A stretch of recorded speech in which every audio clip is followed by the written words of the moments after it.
তো friends, welcome to জ্যাস food channel. আজকে একটা স্পেশাল ডে, জামাই ষষ্ঠী। তো সেরকমই একটি খাবার রয়েছে, বাসন্তী পোলাও।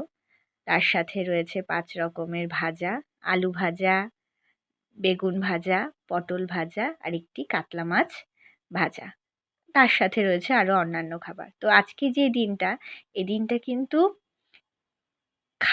খাবারই দিন। জামাই যেরকম পেট ভরে খাবে, তার সাথে আমরাও কিন্তু খাবো। দেখো, খাবারের সাথে আরও রয়েছে ডাল, তারপরে রয়েছে কাতলা মাছের কালিয়া, তার সাথে রয়েছে ইলিশ মাছ। ইলিশ মাছ এটা তোমার ভাপা করা হয়েছে, সর্ষে পোস্ত দিয়ে ইলিশ মাছ ভাপা। ইলিশ মাছটা খুব ভালো ছিল, খুব তেল ছিল মাছটাতে।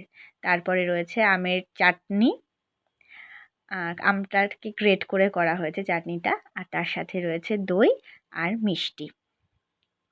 তো প্রত্যেকে স্যালাড ছিল। তো প্রত্যেকে সবাই আজকে খুব ধুমধাম করে উদযাপন করো দিনটার, খুব বেশি করে খাওয়া দাওয়া করো। ভালো থেকো।